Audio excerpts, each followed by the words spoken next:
Imagine managing a steady IT job with running the dairy farm and feed business is looking like a surprise, right? Welcome to the Market Pathshala, the podcast for business excellence. Today our topic is Boardroom to Breakthrough, and here our guest is Mr. Sudhir Kawade sir. You are here is very surprising and very inspiring for us. Sir, can you please introduce yourself and tell me about your journey? First of all, thank you so much on behalf of my business. I take this opportunity to make you guys feel and understand how this business runs, and I think it's a good platform for all of you to understand how things run here. I am looking forward to begin with माझा जीवन प्रवास. मी Neminath हायस्कूलचा student आहे. पहिली ते 10वीचं education माझं इथेच झालं. 10वीनंतर मी KTHM college Nashik तिथे 11वी आणि 12वी सायन्स केल्यानंतर मेडिकल एंट्रन्ससाठी प्रिपरेशन केली. 1 वर्ष एक्स्ट्रा त्याच्यामध्ये टाकलं. Unfortunately I did not crack the entrance. मला तर MBBSला ॲडमिशन नाही होऊ शकलं. BDS मला करायचं नव्हतं. मग प्लॅन बी म्हणून मी बायोटेक्नॉलॉजी माझ्या वेळेला थोडं बुममध्ये असलेलं फील्ड होतं, म्हणून मी बायोटेक्नॉलॉजीचं करिअर निवडलं. पण पुणे युनिव्हर्सिटीत करिक्युलम स्टार्ट झालेलं नव्हते, म्हणून मला बँगलोरला जावं लागलं.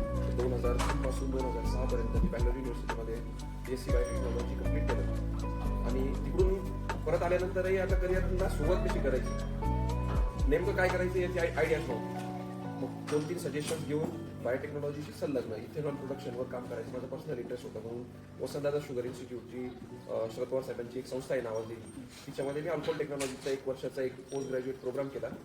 आणि तो झाल्यानंतर परत पूर्णतः ब्लॅक होतं, कारण इथेनॉल प्रोडक्शनमध्ये एक तर तुम्ही स्वतः कमर्शियली काहीतरी करा किंवा तुम्ही एक छोटासा जॉब करा एक्झिस्टिंग इंडस्ट्रीमध्ये. या दोन्ही चॉईसचा डिलेमा असताना मला माहीत नव्हतं की नेमकं काय करायचं. एज्युकेशन पूर्ण झालं तर घरून पैसे किती दिवस मागायचे, स्वतःची लाज वाटायला लागली. काहीतरी करायचं, पैशाचा सोर्स म्हणून काहीतरी करायचं, म्हणून आमच्या वेळेला BPO आणि कॉन्सेप्ट खूप जोरात होतं. मी माझा फर्स्ट इंटरव्ह्यू 2006 साली इन्फोसिस BPOमध्ये दिला आणि अनफॉर्च्युनेटली इंटरव्ह्यूला गेल्या ऑफर लेटर आलं. कम्युनिकेशन स्किल माझी जमेची बाजू होती, त्याच्यामुळे मला तो जॉब भेटला. आणि टिपिकल बायोटेक्नॉलॉजी म्हणजे कम्प्लीट सायन्स, त्याचा टेक्निकल गोष्टी शिकायचं मग. आणि तुमच्यातले जे कम्प्युटर ग्रॅज्युएट्स असतील त्यांना कळतं की बायोटेक्नॉलॉजीचा माणूस IT इंडस्ट्रीत काम करणं खूप अनयुज्युअल आहे. पण थँक्स टू नारायण मूर्ती, त्यांचा जो 40 दिवसाचा ट्रेनिंग प्रोग्राम होता, ते माझा IT करिअरची पाहिली. त्या 40 दिवसाच्या ट्रेनिंग प्रोग्रामवर आजचं माझं अख्खं ITचं करिअर होतं. हो, माझ्याकडे फक्त कम्युनिकेशन होतं, त्या इंडस्ट्रीसाठी लागणारं कम्युनिकेशन होतं. आणि त्यांनी मला टेक्निकल नॉलेज नुसार तयार केलं. तेव्हा IT इंडस्ट्री खूप बूममध्ये होती, खूप सारी इन्व्हेस्टमेंट नॉन टेक्निकल ग्रॅज्युएट्सवर सगळ्या इंडस्ट्री करत होते, ऑलमोस्ट सगळ्या कंपनी. त्याचा फायदा माझ्या करिअरला झाला. 40 दिवसाची ट्रेनिंग माझ्या आयुष्यातला कलाटणी देऊन गेली. पोटा पाण्यासाठी सोयीचा असलेला जॉब, त्याच्यावर आज 20 वर्ष कंटिन्युअस 2006 पासून आता 25 संपत्ती आहे. 20 वर्ष मला त्या इंडस्ट्रीमध्ये झाले. इन्फोसिस नंतर मी टाटा कम्युनिकेशन्स असो, हॅलिबर्टन, सनगार्ड, आणि गेल्या 10 वर्षापासून मी IBM लिमिटेडमध्ये काम करतो as a cloud solution architect. ही सगळी जर्नी माझ्या IT इंडस्ट्रीची असली तरी लहानपणापासून आजोबा, वडील, काका यांच्यासोबत जेव्हा मळ्यात जायचे तेव्हा जनावरांनी लहानपणापासून होतं. याला कमर्शियलाइज कसं करायचं. एक दिवस मी हे सगळे जनावरं माझ्या पद्धतीने सांभाळत, हे काय माझ्या डोक्यात राहायचं. म्हणजे मी ऑफिसचाही जॉब करायचो, तो एक सर्वायवलसाठी करावा लागतो, सोशल स्टेटस मिळवण्यासाठी तो जॉब असावा लागतो, म्हणून तो मी करत राहिलो. पण माझ्या मनात या व्यवसायात काम करायचं हे माझं आधीपासून ठरलेलं होतं. 2013 साली मी माझा पुण्यातला फ्लॅट सेल करून हा बिझनेस सुरू केला. माझ्या जोडीला माझी लहान बंधू ज्याला तुम्ही आता भेटले. सुरुवातीला मी पुण्यातच होतो. 2013 ते 18 हा सेटअप सगळा त्याने बघितला. त्याच्यानंतर आम्ही मिल्क कलेक्शन सुरू केलं, आम्ही दुकान सुरू केली. या सगळ्या गोष्टी होत असताना हा फार्मही खूप साऱ्या चढउतारामधून गेलेला आहे. हा फार्म उघडण्याचा मेन उद्देश माझा होता की ह्या इंडस्ट्रीत शेतकरी गायी कशा सांभाळतो त्यांना एक मॉडेल उभं करावं आणि त्यांचे दुःख आपल्याला कळता यावे. जर तुम्ही जो केंद्रबिंदू आहे पशुपालन आणि ती काय याच्यावर याची इंडस्ट्री उभी आहे, त्या 2 गोष्टी तुम्हाला समजायच्या असेल तर तुम्हाला एक करून बघावं लागेल की मला कन्फर्म माहिती आहे. माझ्या आयुष्यात होतं नव्हतं ते सगळं इथं दावा लावलेले. आज हा 15 गायीचा फार्म, एक काळी हा 90 गायीचा होता. मला टाइम कन्स्ट्रेंट होतं, मी पुण्यातून अपडाऊन करायचो. माझ्या भावाचा बिझनेस तिथं मोठे व्हायला लागल्यामुळे इकडे सगळं लाईफ स्टॉकचा बिझनेसवर माणसाचं लक्ष असावं लागतं. ते नसेल त्याच्यात नुकसान होतं. म्हणून हा सेटअप आम्ही आता एक मॅनेजेबल साईजमध्ये काउंट ठेवलेला आहे. ब्रिडिंगवर आता लक्ष द्यायचं काम चाललेलं आहे. कमी जनावरांमध्ये जास्तीत जास्त कसं दूध काढता येईल हा आमचा आजचा फोकस आहे आणि ही काळाची गरज आहे. त्या दृष्टीने आम्ही काही गोष्टी, अजून तुम्ही काही प्रश्न विचाराल त्याच्यातून या फार्मविषयी तुम्हाला एक्स्ट्रा नॉलेज आपण देण्याचा प्रयत्न करू. पण माझ्या दृष्टीने हा फार्म आज तरी हा माझा इन्कम सोर्स नाही आहे. हे मला एक मॉडेल उभं करायचं होतं, त्याच्या दृष्टीचा हा प्रयत्न आहे. तेव्हाच्या कृपेने माझी नोकरी चांगली आहे. अजून एक बिझनेस प्रोड्युसर कंपनीच्या मार्फत आम्ही सुरू केलेलं आहे. कंपनी रजिस्टर्ड आहे, काही गव्हर्नमेंट स्कीम लाईन अप आहे आणि त्याच्याविषयी आपण सविस्तर बोलू. ते completely different business model farm एक कम्प्लीट डिफरंट मॉडेल आहे. मिल्क कलेक्शन हा एक वेगळा विषय. कॅटल फीड इंडस्ट्री म्हणजे फीड तयार करणे ही एक वेगळा बिझनेस होतो. असा माझा प्रवास राहिलेला आहे. गेली 5 वर्ष वर्क फ्रॉम होम काम करतोय. कोरोनाच्या आधीच मी आलो होतो. तर वर्क लाईफ बॅलन्स साधायचं काम आता चाललंय. फार्ममध्ये मी दिवसातून 4 तास देतो. बाकी 8-9 तास माझी नोकरी जातात. मी त्याच्या व्यतिरिक्त ज्या गोष्टी करणं शक्य आहे त्या मी करतो. असं काय होतं की तुम्हाला तिकडे पण जावं लागतं वर्क फ्रॉम होम काय? येस, ते काय राहणार नाही याची मला जाणीव आहे. ते काय राहू पण नाही. माणूस कम्फर्ट झोनमध्ये जातो म्हणजे असल्यानंतर आम्ही जातो महिन्यातून 1-2 वेळेस माझे पुण्याला चक्कर असतात. तो 1 डे ट्रिप असतो आणि इथे सगळं सेटल आहे. माणूस ट्रस्टेबल असल्यामुळे मला ती फ्रीडम आहे की मी दोन्ही ठिकाणी मॅनेज करू शकतो. आजही त्यांनी पुण्यात बोलवलं की अकाउंट थोडंसं अजून गाईड सांगू शकतो. मी विकेंड्सला अपडाऊन केलेले 5 वर्ष थोडं पेनफुल होतं. पण तुमची पॅशन असेल तर तुम्हाला या गोष्टी काही गाऊन नसतात असं मला वैयक्तिक वाटतं. अच्छा सर, तर ह्या व्यवसायात आहे ना म्हणजे तुमची एक आवड जोपासणे आणि सेवा करणे हाच उद्देश होतो. बघा, सेवा वगैरे कोणी करत नाही. तुम्ही सर शेतकऱ्यांना म्हणजे मॉडेल दाखवा. आवड असणे ही एक गोष्ट, पण आवडीवर पोट भरत नाही. त्याला कमर्शियलाइज करणे, त्या आवडीला कमर्शियलाइज करणे हा एक महत्त्वाचा उद्देश असतो. बिझनेस पॉईंट ऑफ व्ह्यू बनणे, तुमचा कॅपिटल इन्व्हेस्टमेंट पासून ब्रेक इव्हन निघेपर्यंत तुमचा धंद्यात तुम्ही जेवढे कष्ट घेतलेले त्याला तुमचे रिटर्न झाले पाहिजे. तुमचा धंदा वेळेनुसार ग्रो झाला पाहिजे. इनपुट आउटपुट कॉस्ट तुमची मॅच झाली पाहिजे. तुमच्या कुटुंबाला त्याचा फायदा झाला पाहिजे. तुम्हाला आर्थिक समृद्धी पण याच्यातून आली पाहिजे. यासाठी मॅनेजमेंट आस्पेक्ट्स असतात. हा धंदा तुम्हाला जसा दिसतो ना शेणामध्ये हा तसा नाही. याच्यात प्रत्येक गोष्ट सकाळी 5 वाजल्यापासून रात्री 10 वाजेपर्यंत परफेक्ट मॅनेजमेंट असेल तर हे मॉडेल सक्सेसफुल होतं. याच्यात तुम्हाला गाय आणि गायच्या गरजा या दोन गोष्टी सगळ्यात आधी कळल्या पाहिजे. आणि दुसरं तिने दिलेलं दूध त्याची मार्केटिंग व्हॅल्यू ॲडिशन तुम्हाला करता आली पाहिजे. तर तुम्ही हा धंदा लॉंग टर्म मध्ये करू शकता. आवड आहेच, पॅशन तुम्हाला मोटिवेट करत राहते वाईट काळात. माझ्या गोठ्यात एक संकट आलं होतं. FMD नावाचं एक आजार आहे, फूट अँड माउथ डिसीज. 2016 साली माझ्या 50 गाईंना इन्फेक्शन झालं आणि इतकं रॅपिडली झालं की 2 दिवसाच्या सगळ्या गाई इन्फेक्ट झाल्या. त्या आजारामध्ये गाईच्या जिभेची सालटे निघतात, खुरांना पूर्ण लूज होता खुरा. त्या चॅलेंजिंग काळामध्ये मला फक्त मी पॅशनेट होतो म्हणून मी हा फार्म सस्टेन करू शकतो. त्याच्यातून खूप साऱ्या गोष्टी आम्ही शिकलो की बायोसिक्युरिटी काय असते. कन्व्हर्टेड गोष्टी तुम्ही आज या फार्ममध्ये आलाय, तुम्ही एखाद्या मोठ्या कॉर्पोरेट फार्ममध्ये गेलं तुम्हाला इतक्या इझिली ऍक्सेस ते भेटत. हा it is part of manage. सुरू करतानाची अडचण कुठलीही पहिली असते आपल्या मध्यमवर्गीय मराठी कुटुंबातली कॅपिटल. फॉर्च्युनेटली मी इंडस्ट्रीत काम करत होतो तर माझ्याकडे कॅपिटल होतं. मला ती अडचण नाही आली. काउंट वाढवणे ही सगळ्यात सोपी गोष्ट आहे. ते अशक्य नाही. मी चालून बघून असतो काउंट पण ठेवलं आहे आणि हा इथून पुढे फार्म मधूनच आपोआप वाढत जावं विदाउट कॅपिटल इन्व्हेस्टमेंट असा आमचा अप्रोच. अडचणी भरपूर सुरुवातीला ज्या आल्या त्याच्यापेक्षा काही आल्यानंतर फार्म कंटिन्यू ठेवण्यासाठी गेल्या 10 वर्षात बऱ्याच अडचणी आल्या. गाईचा आजार पण, त्यांचं न्यूट्रिशन, म्हणजे या नॉलेज आणि मॅनेजमेंटसाठी.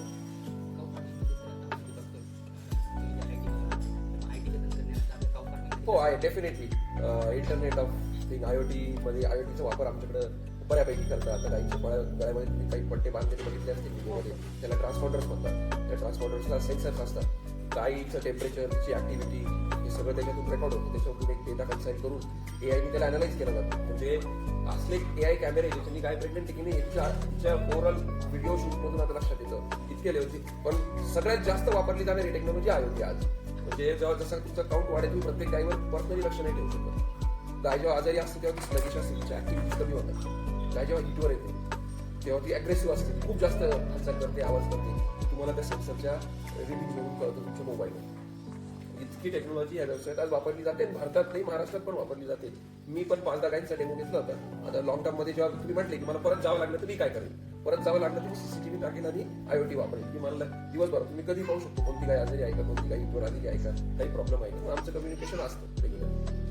सर, जे आपण इथं बघतोय तुम्ही इन्फ्रास्ट्रक्चर डेव्हलप केले यामध्ये जे तुम्ही शेणामध्ये काय उभे आहे याच्या मागे याच्या मागचं कारण बघा, हा 2 प्रकारचे ट्रेडिशनली 3 प्रकारचे आहेत. ट्रेडिशनली जुन्या काळी जे आपले आजोबांच्या आधीची पिढी, आजोबांच्या आधीची पिढी, हे लोक गायी सांभाळायचे कारण त्यांच्याकडे खूप गायी होत्या, खूप गायरानं होते. आज गायरानं संपले.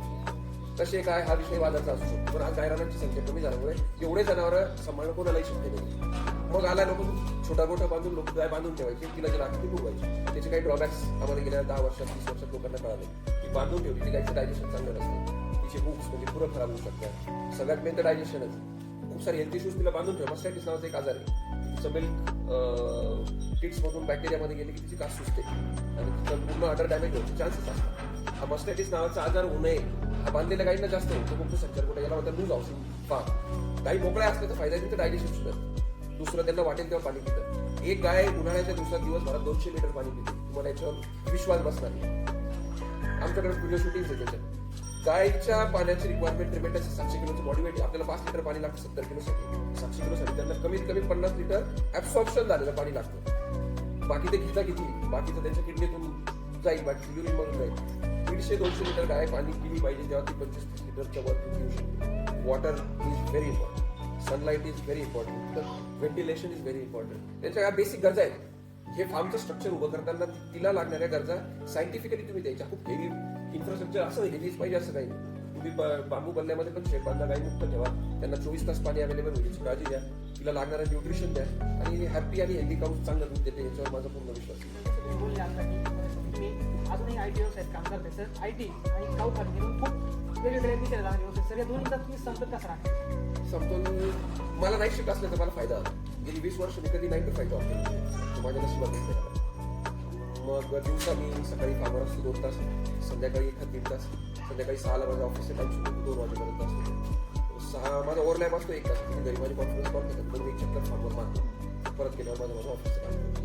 त्याच्यामुळे मला दिवसभर झोपण्यासाठी इतर ऍक्टिव्हिटी तुमच्यासारख्या लोकांना देण्यासाठी वेळ भेटतो. आज तरी देवाच्या कृपेने सगळं बॅलन्स साधता येतोय. वर्क फ्रॉम होम मुळे कदाचित हे सगळं व्यवस्थित करता येते. हे नाही झालं तरी हा व्यवसाय बंद होणार नाही याची मला ॲश्युरन्स आहे. So I need to follow my passion. मी त्यासाठी काय करतो सर आणि मग आपण हा गोठा तुम्ही टाकला आहे, या प्राण्यांचं खाद्य तुम्ही कसं केलं?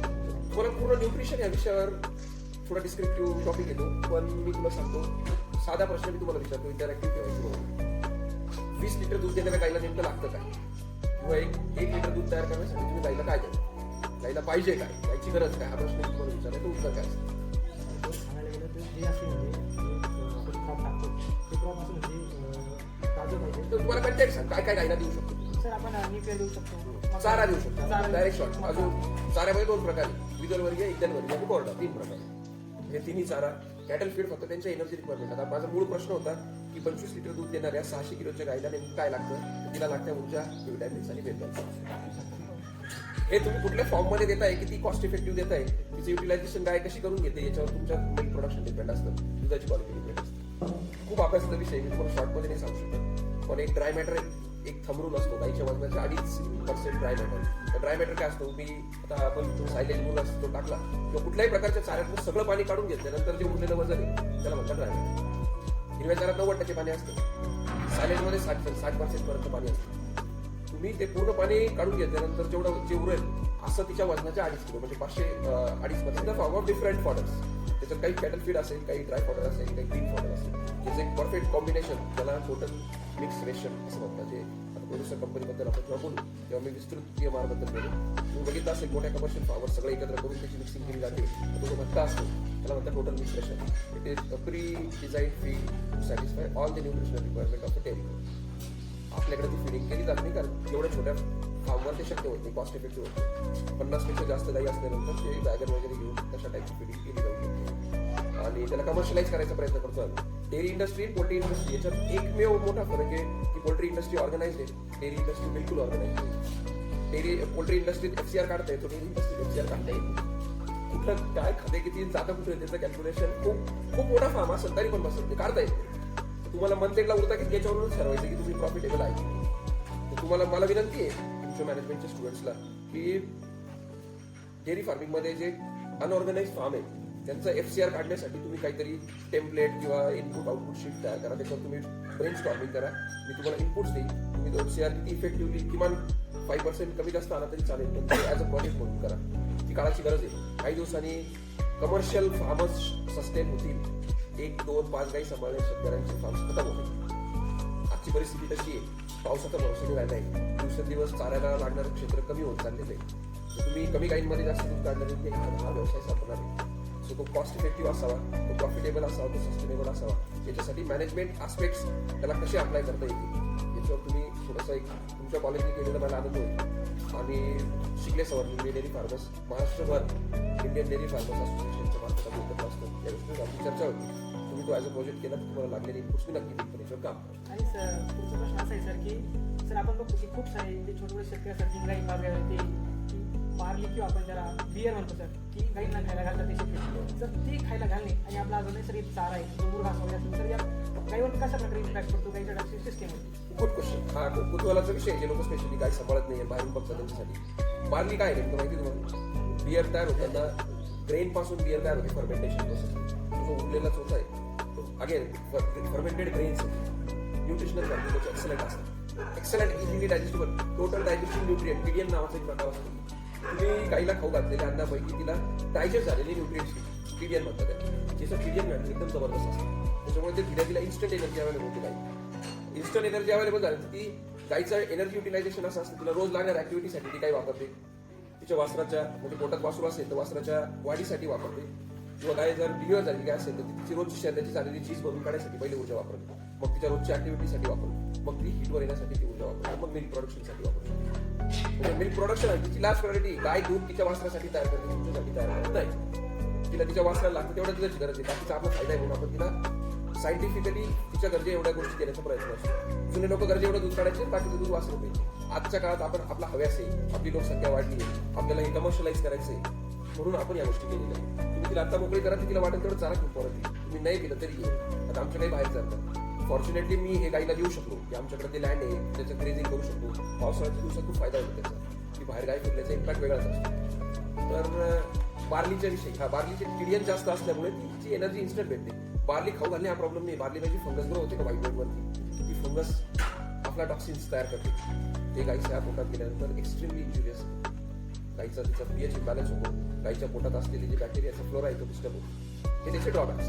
त्याचा बेनिफिट आहे की गाय 10 लिटर दूध देणे काय 12 लिटर दूध देईल, कारण तिची एनर्जी इन्स्टंट भेटते. तर पार्ट ऑफ प्रॅक्टिस डिपेंड. लोक कॉस्ट इफेक्टिव्ह राहण्यासाठी ते वापरतात. आता पुढचा प्रश्न असा आहे की तुम्ही काय दुधाचं किंवा शेणाचं तेल सप्लाय करता. हे इंडस्ट्री कसं चालतं पहिले ते सांगतो. मग आम्ही कसं करतो ते सांगतो. हे हाऊ डेअरी इंडस्ट्रीवर शेतकऱ्यांनी उत्पादित केलेलं दूध शहरातल्या एंड युजरपर्यंत कसं पोहोचतो मी तुम्हाला सायकल सांगतो. हे खूप part of life cycle management. इथून जाऊन आता आमचं काढलेलं दूध इथून काढल्यानंतर ते काढल्यानंतर 15 मिनिटाच्या आत मिल्क कलेक्शन सेंटरवर जातं. आता ते तुम्हाला संध्याकाळी आले तर तुम्हाला बघायला भेटेल. मिल्क कलेक्शन सेंटरवर त्याची क्वालिटी आणि क्वांटिटी अनालिसिस होते. व्हॉल्यूम किती आहे, त्याच्यातले SNF म्हणजे सॉलिड नॉट फॅट, म्हणजे प्रोटीन्स आणि पाणी म्हणजे SNF असतो, आणि फॅट्स. या 2 बेसिक पॅरामीटरवर चेक केलं जातं दूध प्रायमरी स्टेजला. मग ते दूध थंड करण्यासाठी टाकलं जातं. मग ते थोडंसं थंड केलेलं दूध नंतर मोठ्या BMC बल्क मिल्क कूलरमध्ये, म्हणजे असं समजा की चांदोर तालुक्यात 50 कलेक्शन सेंटर्स आहेत. शेतकरी तिथे येऊन दूध घालत आहेत. ते दूध तिथून पिकअप करून 50,000 लिटर किंवा 1,00,000 लिटर कॅपॅसिटी असलेल्या बल्क मिल्क कूलरवर नेलं जातं. तिथं ते पूर्णतः 40°C पर्यंत 0 to 4 मध्ये थंड केलं जातं. आणि ते थंड झालेलं दूध टँकरवर लोड करून ते मिल्क प्रोसेसिंग प्लांटला जातं. मिल्क प्रोसेसिंग प्लांटला त्याच्यावर ॲडिशनल टेस्ट होतात, त्याची क्वालिटी पॅरामीटर चेक केले जातात, त्याच्यावर पाश्चरायझेशन होमोजिनायझेशन केलं जातं की त्याची शेल्फ लाईफ वाढत. पाश्चराइज आणि होमोजिनाइज केलेलं दूध मिल्क पाऊचमध्ये पॅक करून मग ते शहरांमध्ये डिस्पॅच केलं जातं. अशी दुधाची लाईफ. आता हे झालं दूध. त्याच्या व्यतिरिक्त त्याच्यावर भरपूर प्रॉडक्ट बनतात. आईस्क्रीम आहे, कर्ड आहे, बटर मिल्क आहे, कॉटन चीज म्हणजे पनीर आहे तुमचं. भरपूर साऱ्या गोष्टी त्याच्यात केल्या जातात. सो अगेन मग ते टेस्ट ऑफ इंडिया बनतं. तर या नवनवीन गोष्टी करताना तुम्हाला काय वाटतं, कठीण काय वाटतं? Dairy farming is not a white collar job. It is not a simple job. हा सोपा व्यवसाय नाही. तुम्हाला युट्यूबचे व्हिडिओ आणि सक्सेस स्टोरी बघून वाटत असेल का भाऊ मी शिकलो सवरलो आता लोकांच्या दारात नोकरी करायची की मी 10 गाय घेऊन व्यवसाय सुरू करतो, तर हा बुमरँग पण होऊ शकतो. सगळ्या ॲस्पिरंट्स भरपूर मुले शेतकरी कुटुंबातून आलेले त्यांना युट्यूबचे व्हिडिओ बघून हा व्यवसाय खूप फॅन्सी वाटतो. पण it is not a white collar job. तुम्हाला कंटिन्युअसली तो एक जिथं जास्त जीव आहे लाईफ स्टॉकमध्ये. त्याच्या आरोग्य, त्याचं न्यूट्रिशन याच्यावर तुमचं लक्ष नसेल तर हे डिझास्टर होऊ शकतं. तुम्ही तुमची कॉस्ट बॅलन्स केली नाही तर या व्यवसायातून होणारं आर्थिक नुकसान अतिशय प्रचंड प्रमाणात असतं. तो माणसांनी वाईज माणूस तो असतो तो दुसऱ्या नुकसानीतून शिकतो. पण आज समाजामध्ये भरपूर तरुण मुलं पैसे घालूनच नॉलेज घेत आहेत. So I encourage them to talk to people. ज्या लोकांनी हा व्यवसाय केलाय त्याच्या डार्क साईड पण समजून घ्या, चांगल्या साईड पण समजून घ्या, आणि मग या व्यवसायात गेल्याविषयी तुम्ही सपोर्ट करा. प्रचंड मेहनत करायची तयारी असेल, किमान सकाळी उठण्याची तयारी असेल, अशाच मुलांनी या व्यवसायाविषयी प्रेम बाळगावं किंवा तो करण्याचा विचार करावा. गाय दूध देण्यासाठी थांबत नाही. ती तुम्हाला एक दिवसही सुट्टी देत नाही, आणि ती आजारी पडल्यावर तुम्हाला प्रचंड मानसिक त्रास करावा लागेल. तुम्ही तिच्या स्वार्थासाठी तिला आपल्याकडे बांधलंय तर तिची पूर्ण काळजी घेणे ही तुमची नैतिक जबाबदारी आहे. ती जबाबदारी तुम्ही पूर्ण वेळ पार करण्याची तुमची मानसिकता असेल तर तुम्ही या व्यवसायात यावं.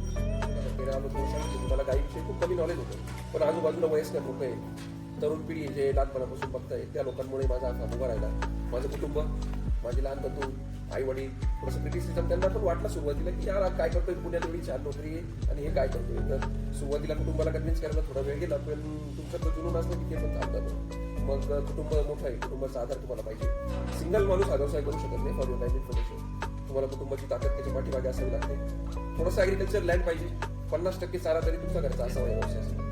तर तुम्हाला कॉस्ट बॅलन्स होती, सगळं विकत घ्यायला गेली कॉस्ट बॅलन्स होती. प्लस तुमच्याकडे उत्तम विक्री व्यवस्था असली तर जो आज डेअरीचा रेट फॉर्च्युनेटली 35 रुपये लिटर आहे, म्हणजे 3.5 फॅट आणि 8.5 एसएम असलेलं गाईचं दूध आज 35 रुपये विकतंय, हा थोडा रिस्पेक्टेबल भाव आहे. तो नसेल तर तुमच्याकडे उत्तम विक्री व्यवस्था असेल तर तुमचं काम सस्टेन होतं. बाकी तुम्ही 20 आणि 25 रुपयाच्या भावावर हा व्यवसाय सगळं विकत घेऊन करायसाठी गेला तर ते कॉस्ट इफेक्टिव्ह होत नाही. प्लस पर ॲनिमल मिल्किंग, कमी गाईत जास्त दूध काढले की व्यवसाय प्रॉफिटेबल आहे. या काही की पॅरामीटर्स आहे ज्याच्यावर तुम्हाला कायम लक्ष ठेवावं लागतं. सर आणि आता हे आम्ही याच्यात काही असं होतं आता मध्ये आता जसं कोरोना लागले तसं काही नंतर मध्ये एक लंबी होता आता. लंबी आजार अजूनही येत होतो. व्हायरल डिसीज असे काही मध्ये खूप आजार आहेत. त्या आजारांवर आपलं एक सेपरेट सेशन होईल, पण आपण त्याच्यावर न बोललेलं बरं. लंबी सारखे food and mouth disease FMD तुम्हाला सांगितलं. थायलेरिया नावाचं एक जे रक्त शोषणारे जेवढे पण पॅरासाइट्स आहेत गोचिड वगैरे त्यांच्यापासून थायलेरियोसिस आणि बबेसियोसिस नावाचा आजार त्यांना होऊ शकतो. मस्टायटिस एक घातक आजार आहे, बॅक्टेरियामुळे होतो. So it is all pathogenic diseases आहे. काही मेटाबॉलिक डिसीजेस असतात, for example ketosis, hypocalcaemia, hypocalcaemia, भरपूर गोष्टी आहे. I don't want to get to that details. पण आजार पण तुम्हाला कळलं पाहिजे. काय आता त्याला मी गोठ्यात आल्यानंतर तो पूर्ण दिवसभर असला तो नवीन आहे, 1.5 वर्षापासून त्या गाईच्या संपर्कात आहे. मी आल्यानंतर मला 2 मिनिटात कळतं कोणते काय आजारी, हे 10 वर्षाचा अनुभव होतो. सो ऑब्झर्वेशन इज दी की. गाय जर आजारी असेल तर तिची डोळे निस्तेज असतात, तिचे कान पडलेले असतात, मान खाली असते. आणि इतर गाई जर भरपूर चारा खात असेल तर ती थोडीशी मागे सरकलेली असते. हे तुम्हाला अनुभवातून कळतं. So you need to spend time with your animals. मी गाय एका दिवसाला किती वेळा रुमिनेट करते याची काउंट स्टार्ट केली आम्ही. 40,000 वेळा गाय गाय मुक्त संचार गोट्यात असेल की 200 लिटर पाणी पिऊ शकते. आम्हाला गाय मुक्त मोकळा सोडल्यावर कळालं. आणि मी सांगितलं की माझ्या सगळ्या शिकलेल्या मुलांना आम्ही एकत्रित कम्युनिकेशन ठेवतो, एकमेकांची अडचणी शेअर करतो. त्याच्यामुळे नाशिक जिल्ह्यात पण आमचं एक नेटवर्क आहे, नाशिक डेअरी फार्मर्सचं. छान आहे. आम्ही एकमेकांच्या फार्मवर खूप रेग्युलरली जात नाही, पण आमचा संपर्क व्हॉट्सअप ग्रुप किंवा फोनवर असतो. तर कोलॅबरेटिव्ह आणि कम्युनिटीवर राहणे ही या व्यवसायाची गरज आहे. प्रत्येक जणाच्या अडचणी कोणाच्या आतमध्ये सारख्याच आहे, पण तुम्ही त्या बाहेर जाऊन एकत्र डिस्कस केल्या नाही तर तुम्हाला त्यांचं सोल्युशन काढता येत नाही. प्रत्येक जणाच्या पाठीमागे त्याच अडचणी, प्रत्येकाकडे गाय ह्याच आहे, मॅनेजमेंट तो करतोय. फक्त चुका काय होता हे तुम्हाला माहिती असेल की तुम्हाला कॉस्ट इफेक्टिव्ह व्यवसाय करता येतो. मिल्क प्रोडक्शन हा खूप टीडीएस पार्ट आहे, बाकीच्या प्रोसेस त्या मला सोप्या आहे. मिल्क प्रोडक्शन मध्ये तुमच्या बरोबर animals you have to deal with your animals, so थोडा टफ आहे problem. So it is not a fancy one. मी कपडे जे आता गावातून आलो म्हणून असे घातलेले, मी सकाळी 5ला आल्यानंतर तुम्हाला अवतरण बघू शकतो. आता 3,000 लिटर तिकडे फार्मचं कलेक्शन आता 100 लिटरच्या आसपास असतं. पावसाळ्याचे दिवस आहे, त्यांची प्रोडक्ट हिट होते. पाऊस जसा संपेल थंडी गाईंना खूप आवडते. थंडीमध्ये त्यांचं ॲपेटाईट पण वाढतं. तुम्ही जितकी एनर्जी द्या तुमचं रिझल्ट त्यांना कॉन्सन्ट्रेट चांगला भेटतो. कारण या मूळ जी ब्रीड आहे ही नेदरलँड्समधून आलेली आहे. औषध आणि फ्रिजन नावाचे प्रांत आहे, त्याच्यावरून HF हा कॉन्सेप्ट आले. थंड वातावरण त्यांना खूप आवडतं. आपल्या थंड वातावरणापेक्षा त्यांचं एक्स्ट्रीम असतं, त्याच्यात ते आपल्यापेक्षा चांगला परफॉर्म करतात. तर थंडीमध्ये याचं युटिलायझेशन चांगलं करतात. पावसाळ्यातली, उन्हाळ्यातली, हिवाळ्यातली त्याच्यामध्ये व्हेरिएशन असतात. तुम्हाला त्याच्यानुसार तुमची फिडिंग चेंज करावं लागते, त्यांची व्यवस्था बघावं लागते. तर डेअरीवर कनेक्शन 3,000 लिटर येते आणि 400-500 लिटर आम्ही इश्यू असेल करतो सकाळ संध्याकाळ. बाकीचं ॲज पर मी मला सांगितलं PMCला जातं. आपलं दूध आता गुजरातला जातं, इथून ते भारताच्या पूर्ण कोपऱ्यात जातं. टेस्ट ऑफ इंडियाच्या मार्केट. सो या Amul is a successful dairy model. Amul he cooperative society होती. गुजरातचे सगळे जिल्हा दूध संघ शेतकऱ्यांचं दूध कलेक्ट करून गुजरात मिल्क मार्केटिंग फेडरेशन नावाची फेडरेशन गव्हर्नमेंट ऑपरेटेड, ती या सगळ्या दुधाची मार्केटिंगमध्ये अमूलच्या मार्फत अमूल ब्रँड आली. वर्गीस कुरियन नावाचे एक व्यवस्था होते, त्यांनी मिल्क मॉडेल ते मॉडेल होते. तुम्हाला असेल मॅनेजमेंटमध्ये आनंदला गेले होते ना. सो ते एक सक्सेसफुल डेअरी मॉडेल आहे जगापुढे. महाराष्ट्रात पण ते आता रोल आउट होईल. महाराष्ट्रातले काही दूध संघ जसं गोकुळ अप्रतिम काम करत आहे. कात्रजचं कनेक्शन चांगलं आहे. महाराष्ट्रातल्या दूध उत्पादकांना जबरदस्त बाजारपेठ आहे मुंबईत. तर तशी घाबरायची गरज नाही. गव्हर्नमेंट आणि पशुपालक यांच्यातलं जर चांगलं नियोजन केलं तर हा एक शेतकऱ्यांना ॲडिशनल इन्कम देण्यासाठी उत्तम व्यवसाय आहे. फुल टाइम करायचा असेल ते बात वेगळी, पण ॲडिशनल इन्कम देण्यासाठी हा उत्कृष्ट व्यवसाय. गव्हर्नमेंट काही बाबतीत आपल्या महाराष्ट्राचा ब्रँड नाही, आपली सगळ्यात गोष्ट आहे. आम्ही सगळे तरुण मुलं एकत्र आलो. आमचं काय होतं की आपण असं काय करता येईल की आपल्यासारखा अमूलसारखा महाराष्ट्र गव्हर्नमेंटचा एखादा ब्रँड आला की इथल्या शेतकऱ्यांना 2 रुपये जास्त देण्याची सोय आपण करू शकतो.